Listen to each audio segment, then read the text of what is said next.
Okay, let's start. A warm welcome to everybody to today's Impact for Breakfast session. For those that are joining for the first time, I'm Keller and I'm the Global Head of the Impact for Breakfast Network. IFB's initiative supported by Artha Impact, which is the impact investing arm of the Rianta Capital Family Office based in Zurich and in London. Impact for Breakfast is an informal network of family offices, foundations, funds, venture philanthropy, and intermediary organizations with a common focus on social enterprise, entrepreneurship, and impact investing. Our IFB group has been growing and gathering since 2008, starting off in London with a small group of investors, and today expanding to 19 cities around the globe, consisting of 2,500 members. Do you know that 159 companies are responsible for 80% of the global corporate greenhouse gas emission, and that most of them don't have the answer how to finance and achieve the targets they have set? When Elia Devay was interviewing chief financial officers and chief sustainability officers of global companies, the answer was more than once, your question about reaching net zero emissions are good and relevant, but we don't have all the answers to them. We don't have the answers to them neither. Elia Devay, consultant of the UN Environment Programme Finance Initiative, and our speaker today at IFB, has done a research on how global companies can shed light onto the black box of financing net zero. We've planned today an interactive session. Elia will give you an overview of the main topics he covered in his research, and each topic will be followed by a discussion round and polls. Before I hand over to Elia, I want to inform you that the session is being recorded. As always, you are welcome to share this recording with your network or anyone that might be interested in the content. I will also share Elia's contact details if you have any follow-up questions or wish to reach out to him on any of the topics that we'll cover today. And now, with no further ado, over to you, Elia. Thank you, Deborah. Good morning, everybody. I'm happy to be here. Today, I would like to research with you how global companies can decarbonize. But first, maybe let me give you some background on how I landed on that topic. When I was doing my master's, I specialized in sustainable finance. So in other words, I learned how our global financial system can help to tackle climate change. And one of the things a company can do is invest their money into sustainable solutions and also adapt their businesses and also their value chain to become more sustainable. So for my master's thesis, I wanted to research which financing tools do exist already and how applicable are they. So for example, how applicable are green bonds and so on.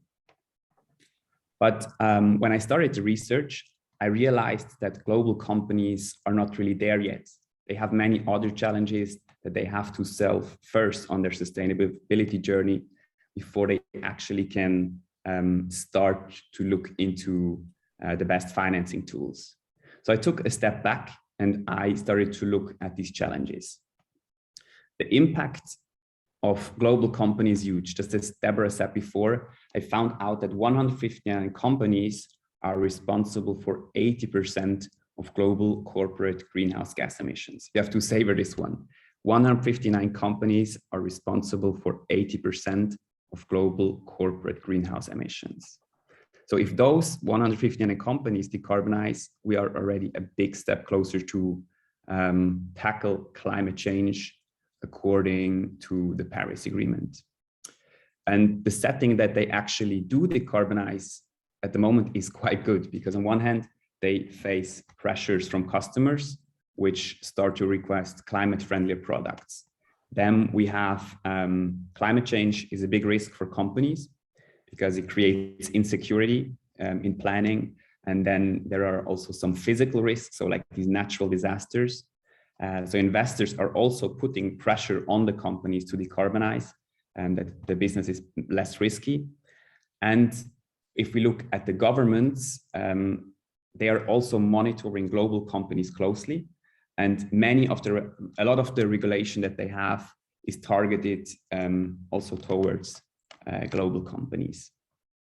So with this, I hand over back to Deborah for the first poll.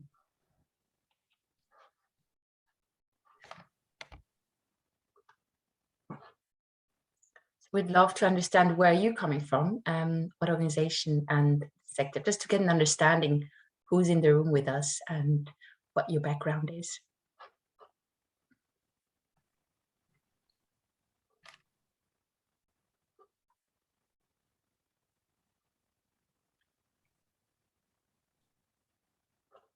And I know that maybe we also have some students in here, or maybe we have some people that used to work for some companies. So just add that if you're not currently working in an organization. 20 more seconds. Say it again. I think we just 10 more seconds and then we should have everyone.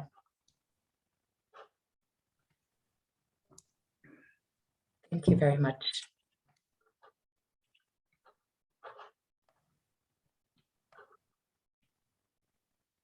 So here you see the results. That's very interesting. So first of all, I see that we have quite many startups here and many others that we did not cluster here. We have only a few multinational, or we have only one person that I see from the multinational company. Does everybody see the result? Yeah, okay. And then from the sectors, we looked at the sector, we see a huge representation of the finance sector. And again, the four top sectors that we took here in the second questions were sectors that are those that have quite a high impact on the whole climate change, because these are usually the high carbon ones. So that's interesting. So we know a little bit who we have here in the audience. Thank you, Deborah. So as I said, today I will research you how global companies can decarbonize. And of course, I also don't have all the answers either. It's a journey for the companies. And so what we can do to support them is by understanding these challenges better. So today I would like to discuss some of the challenges identified and come up with best practices and possible solutions. And if we receive some good inputs from the audience on the challenges or maybe even possible solutions today, I will collect them and send them around afterwards for everybody's use or to share it further. Let me quickly share the screen to walk you through the 5 areas we will have a look at today. So now you should see the screen. This is our agenda. So first of all, we'll have a look at the price. So how much does a company has to invest for the transition? Then the roadmap reporting. All these global companies usually have, they have sustainability roadmaps or they have sustainability plans. And here it's about the reporting of that. So does what gets measured really managed? Then it's on the carbon emissions. So how much can a global company offset? So how much can they actually remove out of the atmosphere with carbon offsets or carbon credits?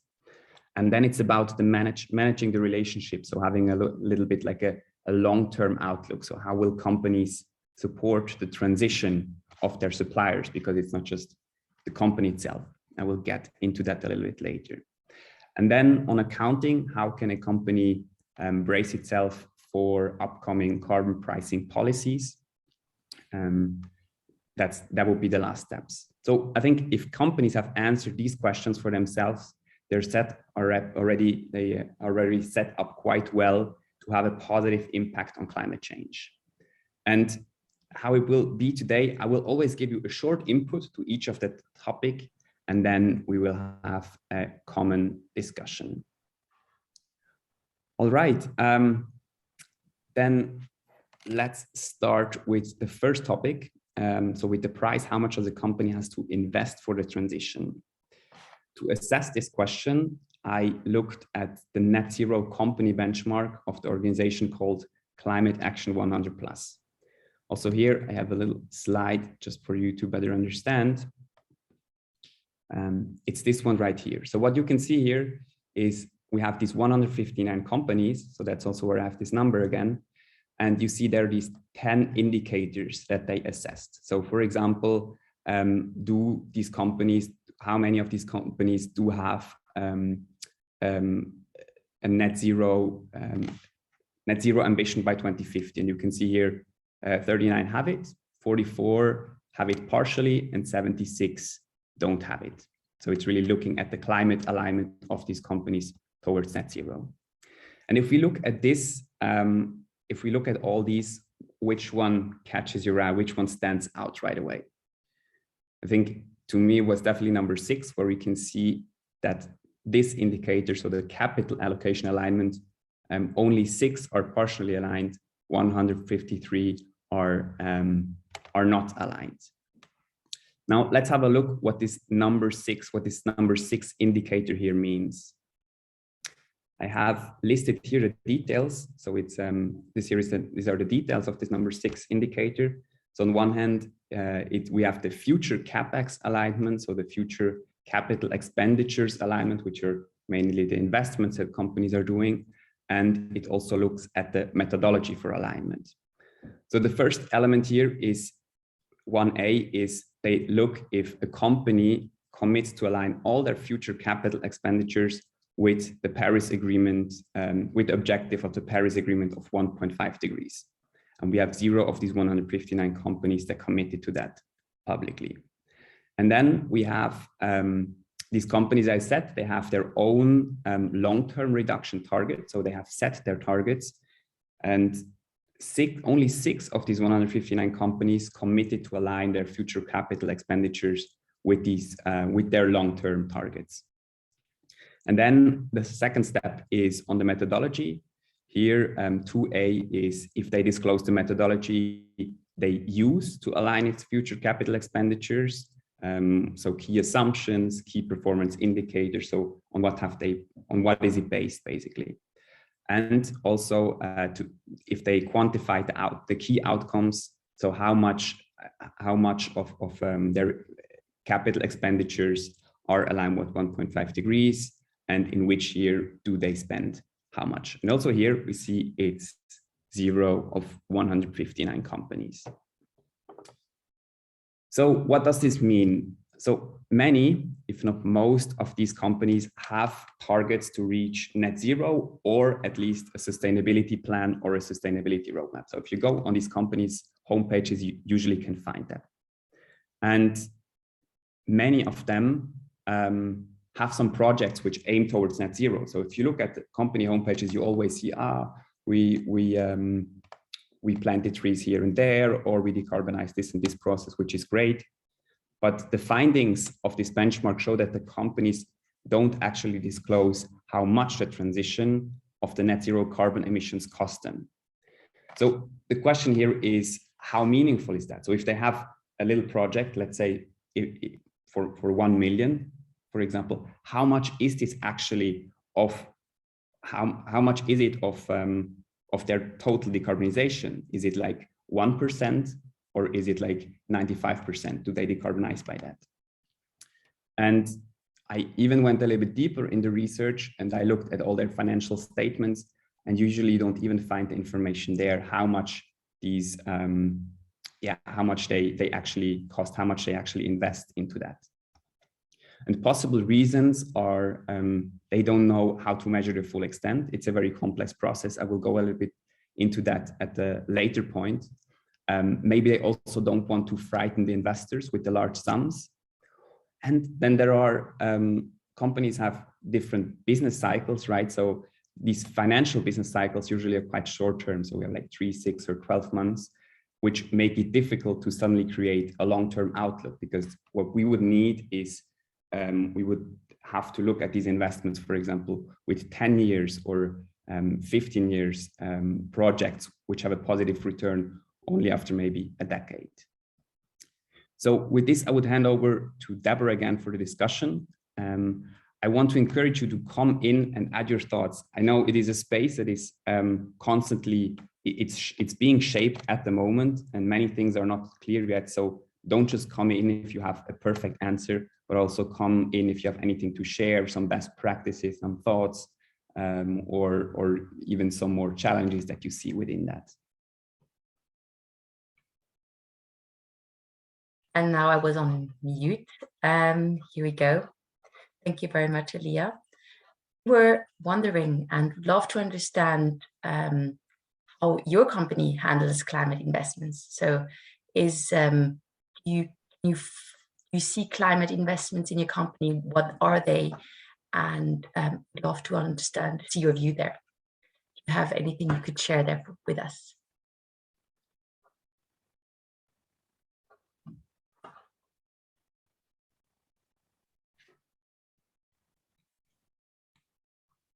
And it would be also interesting to know from you if you know about the amount required to reach your target within your company.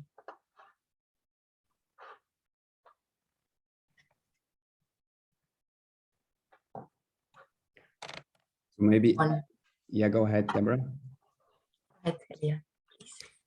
Yeah, so for example, I can tell you about one element that some companies started to look at. There's the so-called Tcft framework, which is a framework where a company can assess all the risks that they have, so all their physical risks, so these natural risks, for example, and also their transition risks. And then they can establish a roadmap on how to mitigate these risks. So they look at which risk do we have and what's the impact on us. And usually preventing these risks is cheaper for a company, or has a better outcome than actually reacting to them. Because let's say you have already a sandstorm and it destroys all your suppliers' crops, then it's usually much more expensive to react to that.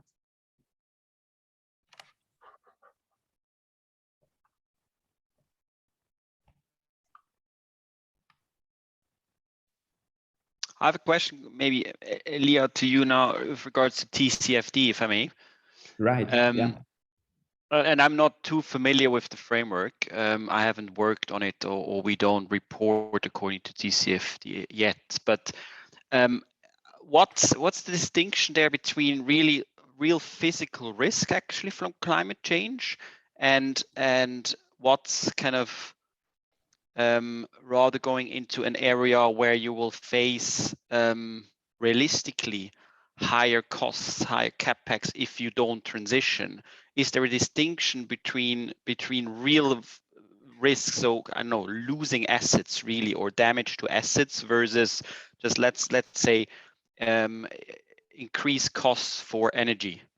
Would that also count as a risk over the medium to long term, given that obviously also the geopolitical landscape actually the economic trends will clearly go in that direction? So is that also considered a risk on the TCFD? Yeah, that's a great question, Mark. So basically what this TCFD framework does, they have these two different elements, right? So they look at these physical risks, and then they look at the transition risks. And physical risks are those which arise from weather and climate impact on the economy, let's say. So as I said before, a sandstorm, a heat wave, or a drought, or something like that, or also all these storms that we're having all around the globe at the moment. So these are the physical risks.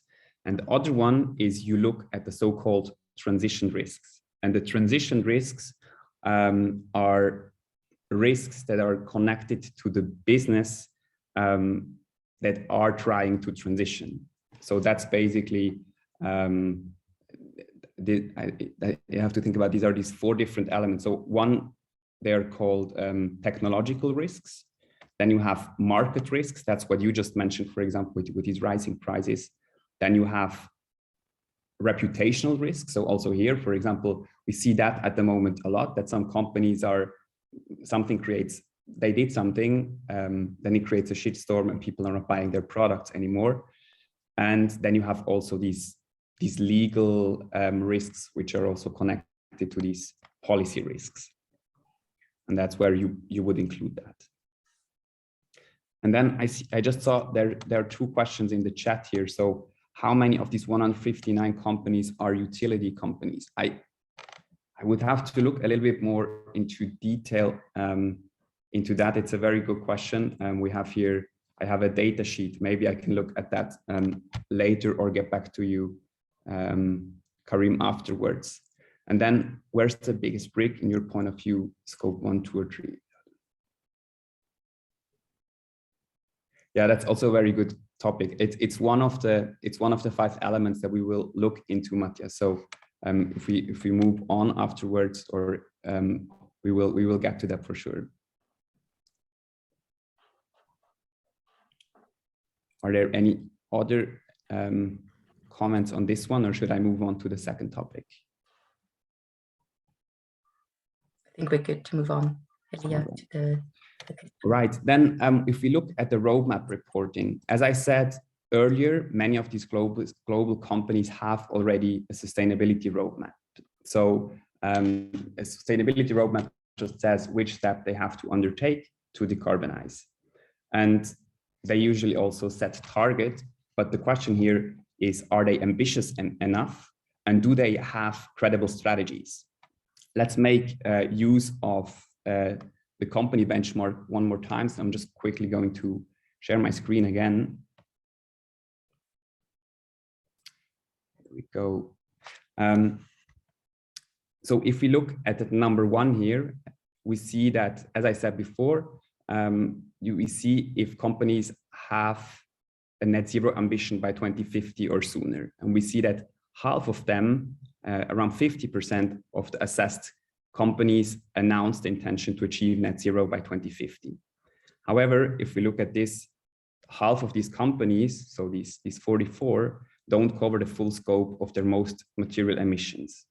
And to better understand that, we have to understand the carbon footprint of a company. So I'm going to do a quick theory excursion here. For those of you that are not familiar with scope 1, 2, and 3, I've seen, of course, the question before was exactly connected to that. So when measuring the carbon footprint of a company, there is a division of the emissions into 3 scopes. So we can see here we have scope 1, and here we have scope 2, and here we have scope 3. Scope 1 covers direct emissions from owned or controlled resources. So these are companies' facilities or the vehicles of the company. So that's what happens in the, let's say, in the own 4 walls of the company. The scope 2, basically, just what you can see right here, covers indirect emissions. So for example, from the generation of purchased electricity from heating, from cooling, and so on. And scope 3, that's this whole part here, includes all other indirect emissions that occur in a company's value chain. So these are, for example, purchased goods and services. These are upstream and downstream transportation and distribution. And to your question before, Matthias, it's also investment. So for companies, we have many people from the financial sectors here. Your investments are connected to scope 3. So now I have just a little task for you to understand, to see if we've understood it. So there's Procter & Gamble. Procter & Gamble is P&G, a global company which owns many brands like Gillette, Lacoste, Oral-B, Pampers, and so on. And they set a sustainability target. They said that we will cut all our carbon emissions from our factories by 2050. Do you think is this a good sustainability target?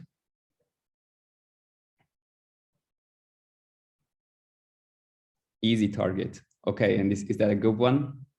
You think that's sound enough?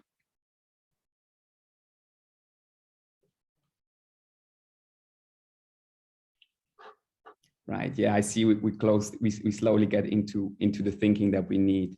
So what is right here is Not ambitious enough. Yeah, so basically it sounds great at first, right? We'll cut all our carbon emissions from our factories by 2050, but it only counts for 2% of their emissions, as it only includes Scope 1 emissions.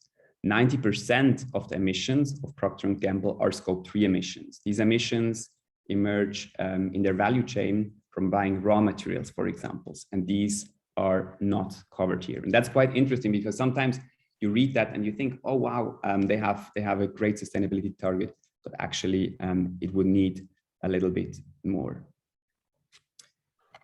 Then some companies say that Scope 3 emissions are not in their hands, which is in a way true, but if a global company buys materials from their suppliers, they have a lot of influence on them.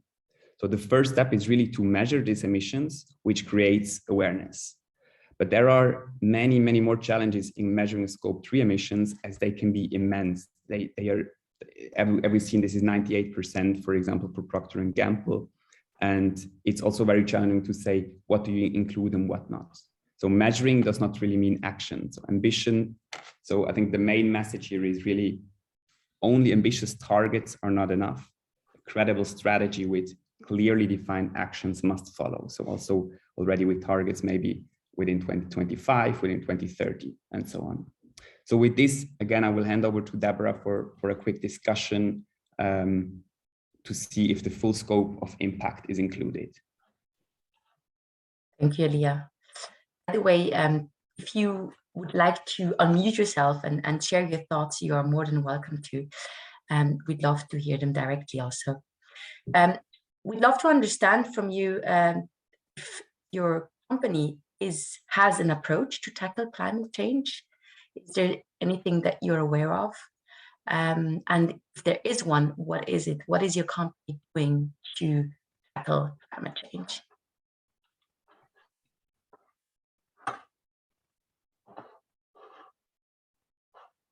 You can use either the chat field or share it with us directly.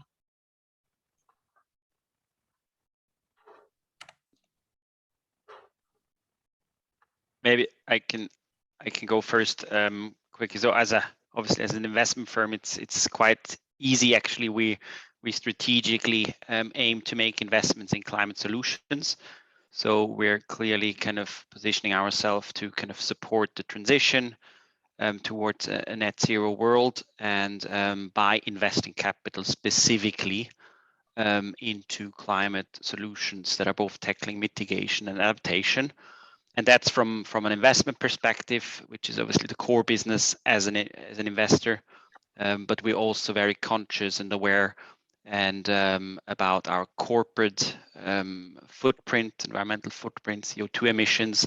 That's also something we want to obviously actively manage, and have come up with a work plan how we can mitigate the emissions arising from our direct corporate activities, but also potentially any value chain effects or emissions that we're seeing, which is relatively simple, I would say, to map and to measure and to mitigate as an investor, because it's really purely office environment. Obviously, kind of business travel is one of the aspects, and also energy use, water use in our office environment. But other than that, it's not too much actually, or it's not too many and too diverse and complex effects that we're seeing at play here. Thank you, Mark. What kind of investment company are you? So we're an impact investor, and that's why it's pretty obvious for us that we also take a strong position on climate change and actually have a dedicated strategy for climate investments. Right, and so you also have quite a lot of freedom in where you invest your assets. Let's say you're quite flexible and have quite a powerful position there. That's correct, and we're anyway focused on environmental investments, so any kind of effective solutions to environmental challenges, not specifically only within climate change, but also related fields such as biodiversity, water, wash, etc. But obviously, given the trends and the importance and significance of this challenge that we're seeing ourselves faced with, I think it was pretty clear to us over the last 1 or 2 years to really double down here specifically on climate. Right. Yeah. Very interesting. Thank you. There's one comment from Samuel. He says, on company level, we offset all emissions that are created through our activities. We also operate and manage investment solutions that target emission reductions as an impact target. That's very interesting, Samuel. I think you make the perfect bridge here to our next topic, because carbon offsetting, of course, is huge, and it's a growing market, and but it's still a very early market, and we're currently discussing a lot around that topic. So let's maybe jump into the next topic then, and it's carbon emissions. So how much can a global company offset? And here, all the strategies of the companies that are committed to achieve net zero follow the same approach. First of all, they say we have to reduce our carbon emissions throughout the value chain and then offset the residual emissions. So what we could not decarbonize, so for example, a company maybe says we decarbonize by 2040, 90% of our value chain, and then we have 10% left. And for this, we buy carbon credits or carbon, we try to remove that, just as you said before, with carbon offsets.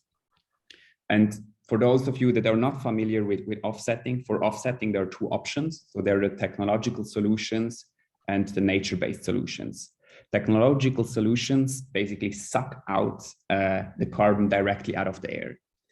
They exist already, this technology, but at the moment it cannot really be applied on the scale we would need them. And they are also very expensive at the moment. And there are only very few providers that offer that service. And we actually, I mean, this technology is not very new. They have it already for a few years, and they expect it already to be much more ahead. But also there are some challenges. And then there are the nature-based solutions. That's the other thing, which means mainly to plant trees. It's an easy solution that everybody understands, but there's a problem. There simply is not enough space for trees required. So at the moment, there was a calculation made a few years back. At the moment, we have 500 million hectares available for planting new trees. And now Shell announced in their sustainability target, when I did the research, that they want to offset their carbon emissions, which is good. They said if they would do that, actually, if they would offset all their carbon emissions, they would have to plant the trees in the size of Spain to offset their emissions. And Spain has the size of 50 million hectares, meaning that only one single company would take up already 10% of globally available nature-based space for offsets. So that's huge, right? I mean, one company, 10% of nature-based solutions, that simply will not work. So as an immediate measure, I think carbon offsetting is a good solution, but it is not really the final solution and has to go really hand in hand with the decarbonization of the supply chain, because only offsetting will not lead us where we have to go. And there's one additional element which only very few discussions are about. At the moment, we see everybody this and this products, plants and trees, but it is also very important to preserve the forests that we already have, as they also suck out carbon already right now, whereas a new tree that gets planted has to grow for decades until it starts to remove carbon.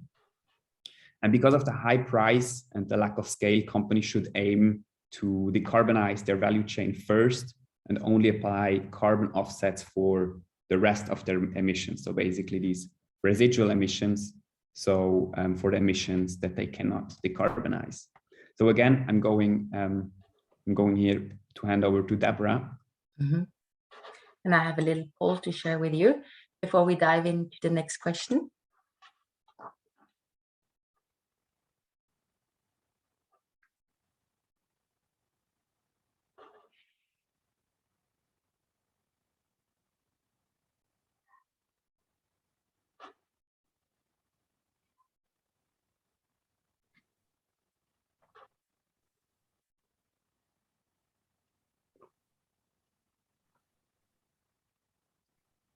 Okay, more seconds.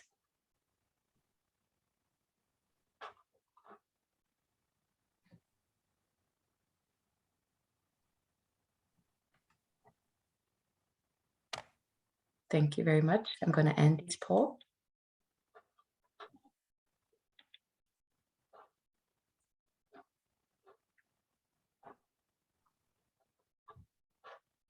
Here you see the result. Does your organization consider carbon offset or doesn't make use of it? 59% says yes and 41 no. Very interesting. Yeah, definitely. Definitely interesting to see that, right? Because it is a huge topic. That's what really gets expressed here.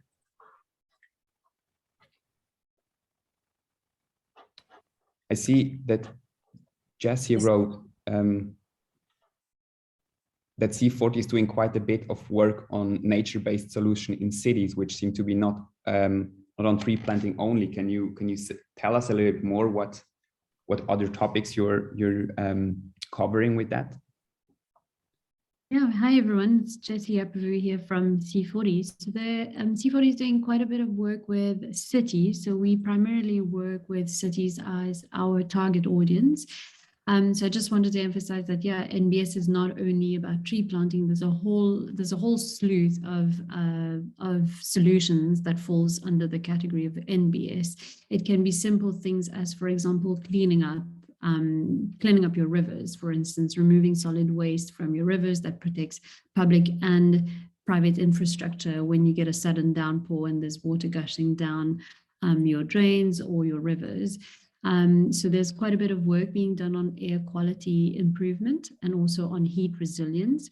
Urban heat island effect is becoming a big challenge that needs to be addressed, and that's more on the adaptation side as opposed to mitigation. But what we're finding is that a lot of those NBS solutions have mitigation benefits as well. So generally, the way we look at things has been that mitigation actions have adaptation co-benefits.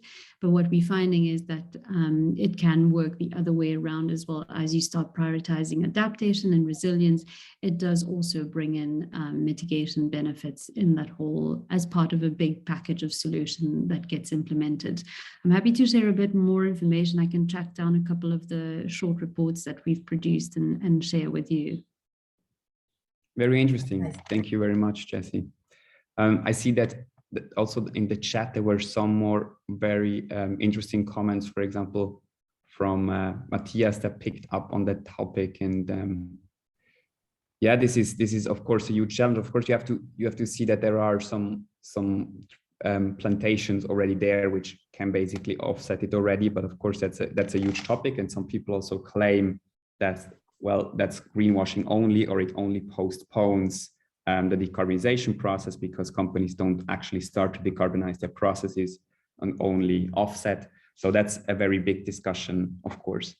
And Hélène, it would be really helpful, useful to know how to help startups consider this. So do you mean on how to make use of offsets? I can maybe give you a comment on that, or in starting an offset business. I think to both, there's just one element that I maybe can add here. It's on so-called qualified removal. So what many discussions are about is to improve the existing removal. So on one hand is, as we heard also in the chat before, or from Jessie, that first of all, it has to respect biodiversity, so that you don't not only plant one single tree, because then what you again have a monoculture, which is not very good. So you have to respect somehow the biodiversity. That's one aspect that becomes a more qualified removal.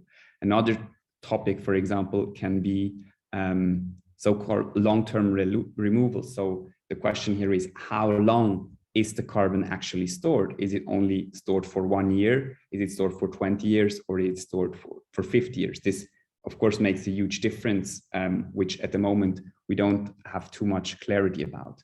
And of course, it should not do other harm, because if you say, well, we plant trees, but on the other hand, we destroy land, or as we have heard before, also maybe you remove other land, do social harm or so on, or then of course that also is not very qualified as a removal. Interesting input from Mark Elia. He says it might also worth talking about avoidance and removal credits. Absolutely, yes. This is also one topic that I will quickly touch on at the end.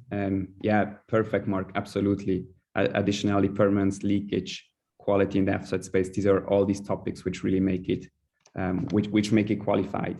And what I see at the moment is there's a challenge in the carbon avoidance topic and also in the removal topic, because it's less of a business model, let's say, whereas carbon offset is very straightforward. You can make money with it basically every if you look, for example, if you buy something online, it says, oh, we now just planted 2 trees for you. So it's very straightforward. It's an easy business. So I think this is also a huge challenge, where the other thing is more complex. Of course, for global companies, absolutely essential.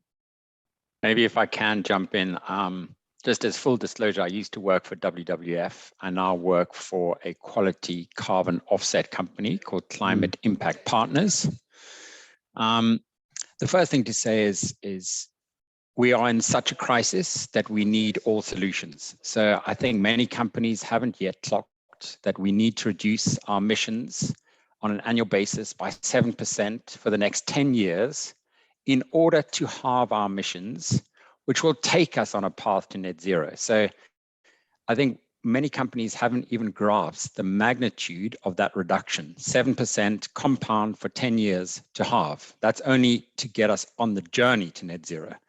So what the place that I'm coming from is we need every solution at maximum speed. And one of the solutions, just one of them, is around offsetting, which means, how do you actually avoid carbon being emitted, which is all about looking at things like renewable energy in the developing South, cook stoves, very valuable projects. And that is an offsetting program which exist and do meaningful things on the ground. And then there is this whole point about removals offsets, which we now understand that we actually have to draw carbon out of the atmosphere, as I said, to meet some of those numbers that we've just talked about, if we want to avoid a overshoot of 1.5 C. And you're absolutely right, Ilya, that there is a great issue around carbon removals projects globally. We're searching for them high and low, nature-based solutions, tech solutions are coming online, but there is a massive shortage and prices are going up. But having said that, it's not a bad thing, because companies are now starting to understand the real cost of carbon. And the social cost of carbon, by the way, is estimated to be between $60 and $300 a ton. So if you go and calculate your emissions as a company, multiply it by 300, you'll see kind of what debt you need to pay back to society. So really the thing for me is around how companies can measure, as we discussed earlier, and then start to invest in avoidance and removals in order to have a chance of making a world where we have 1.5 C temperature increase. Absolutely, I couldn't agree more, 100%. Perfect pitch, I can sign that like this. I see, is there any other comment on that?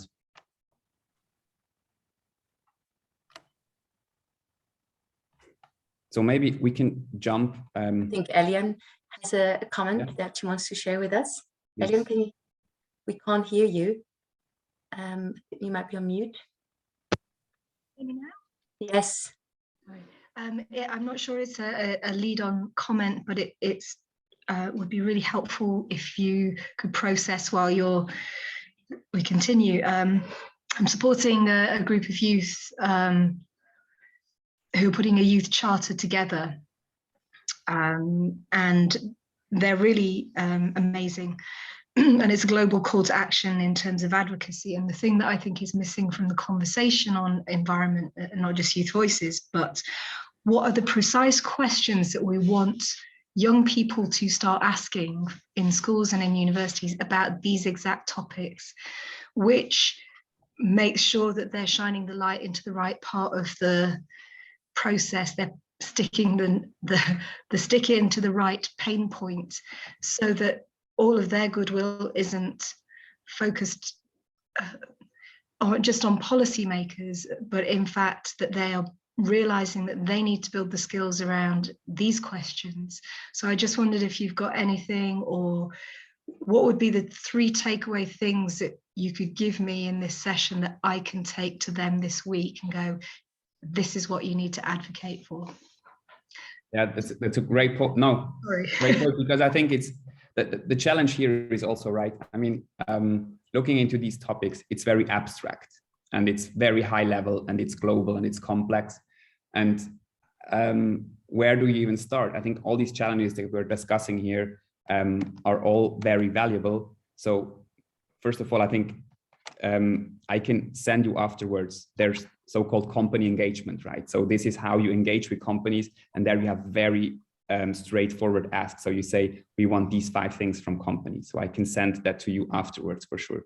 But maybe also some more people can add to the chat. Maybe when I speak about the next topic, what would you give Alain at hand here that young people should for? I will go into the next topic then, also being aware of time. The next topic here is managing the relationships. So how will companies support the transition of their suppliers? There are more challenges laying in scope 3 emissions. As we've just spoke before, across industries, 85% of the emissions fall into scope 3. In some industries, it's even more. And to mitigate scope 1 and 2, that's quite straightforward, but it becomes really more difficult for scope 3, right? Scope 1 and 2, for scope 1, you reduce your energy use, as we've heard before, in your factories, in your offices, in your car fleets. For scope 2, you switch to the energy sourcing towards renewable energy. But for scope 3, it involves the up and downstream of the value chain. And at the moment, there are no binding data collection standards yet, which also lead to a lack of transparency. So again, this topic of complexity, I've also seen another comment before. And here, one of the biggest challenges is how can a company transition its suppliers to a low carbon economy, because that's what you have to do if you want to include scope 3.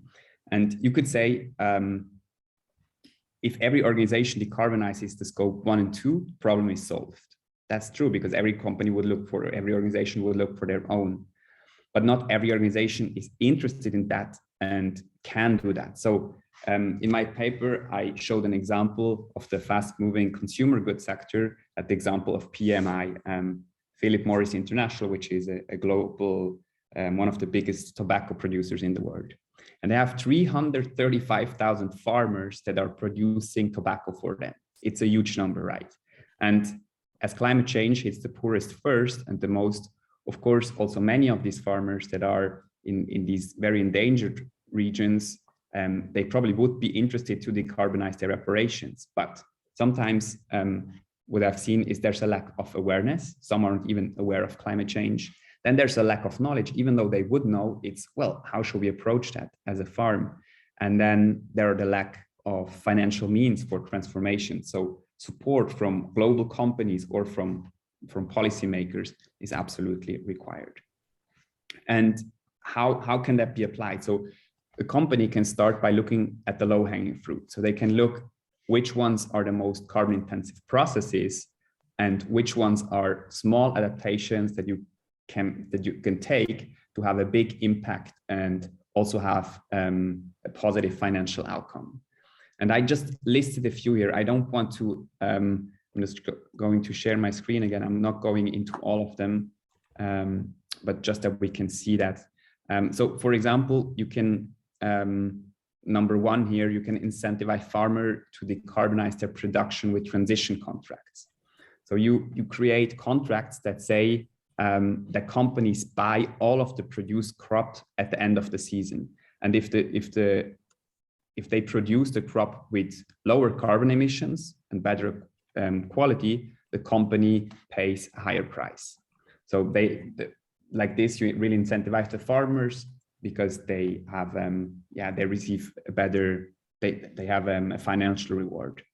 And connected to this is also these direct contracts here, direct contracts fostering a long-term relationship between the supplier and the farmer. So you install so-called multi-year offtake agreements, where you say we take your yield every year, even in the period when yields are lower, because if you go from conventional farming to sustainable farming, you have a few years where the yield is lower, and then like this also they have the security that they still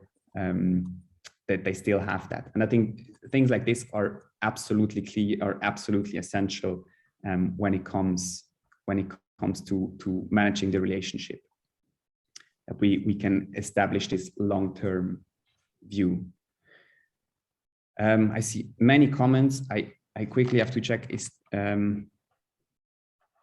and then I just maybe quickly we can just quickly touch base on the last topic, which is how a company can brace itself for carbon pricing policies.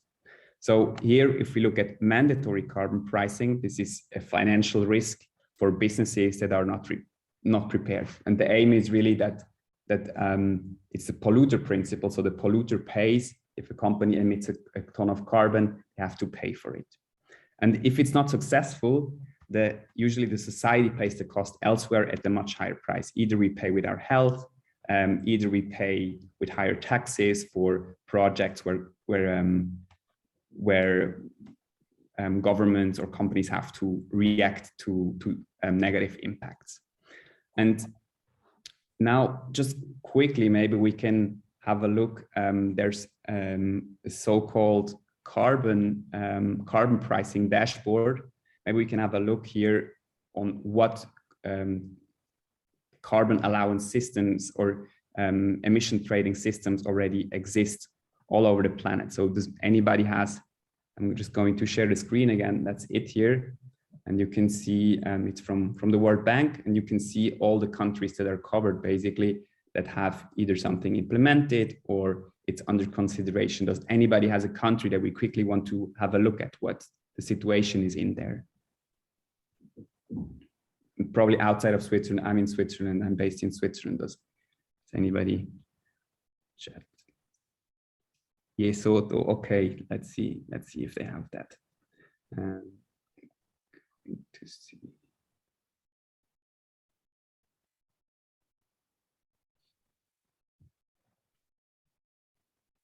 Yeah, I don't think they have anything here.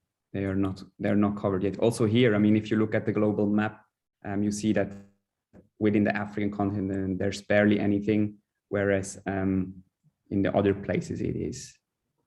Indonesia, let's have a look here if we can find something. Indonesia Carbon Tax. Oh, there are actually two, as I've seen. So we have a carbon tax which is about to be implemented in this year, and $2.1 per CO2 emissions. All right, that's the Indonesia carbon tax. And then I've seen there's also an emission trading system. It's under consideration. That's for Indonesia. Yeah, so it's quite interesting to dive a little bit more into these. I'm not going to go into more detail. Maybe there are some more questions or some more comments that we would like to discuss on that topic. But this is also a resource that I will share with you, just that you can get a better grasp of where we stand here. So then back to you, Deborah. Maybe you were screening the comments already, or yeah. So we have a few minutes left. We have, if someone has a burning questions, because there are so many, and comments, please unmute yourself and share it with Elia. I mean, just before we close the session in a few minutes, I just want to make one point, which Elia touched upon, is regarding awareness. And I think I see it with the family offices that we work with, and it seems like people don't see the pressing need yet to do anything. I think only people that are encountering and seeing it, that there is actually a big issue with climate and due see it personally, or even make the experience of it, that climate has an effect on their life, only then many people would start changing their minds and then start implementing maybe new regulations, new ways of measuring it. And I think that awareness piece is huge. And I mean, as you mentioned, Leah, in your interview with the corporates, I think it's difficult to get those people measure something that maybe they don't believe in yet. And if we could create more awareness there, and I think more and more is done there, I think we could get more people on board that would start doing something meaningful and actually start try to stop the climate change. I think that's an important point that Elaine mentioned regarding youth and the next generation coming. Yeah, and it's a good point that you're raising, because I think in the end of the day, it's not too much about blaming. So far, it was always the big bad companies, but it's not like this. I mean, those that are probably affected most and have also a huge impact and big influence. So I think we need all the sides. Also, as Elaine said, we need policymakers, we need investors, we need us as final customers. Everybody, it's like a common thing that we have to address. It has to go hand in hand, and we can support each other in these processes. And then I think only then it is even possible that we tackle it. Mm-hmm. We have any comments from audience that you want to? I saw that someone asked about the research that Leah made. I mean, we can be sharing links, documents, so we'll send everything that we have, and then Leah can share via email in a follow-up note, so you should get that. If there's one final question, comment that you'd like to someone from the audience like to share, please go ahead. And Leah, if there's a final note you'd like to share with the audience, please do.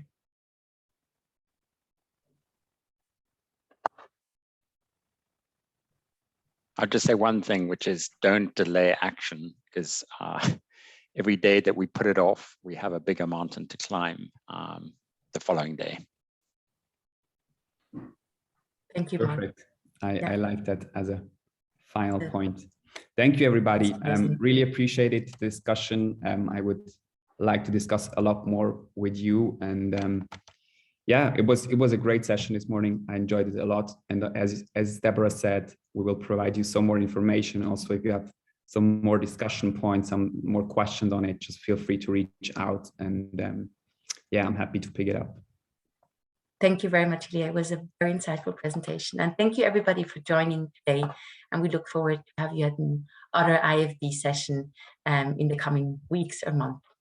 I wish you all a wonderful day ahead and hope to see you soon. Bye, everyone. Bye-bye. Bye.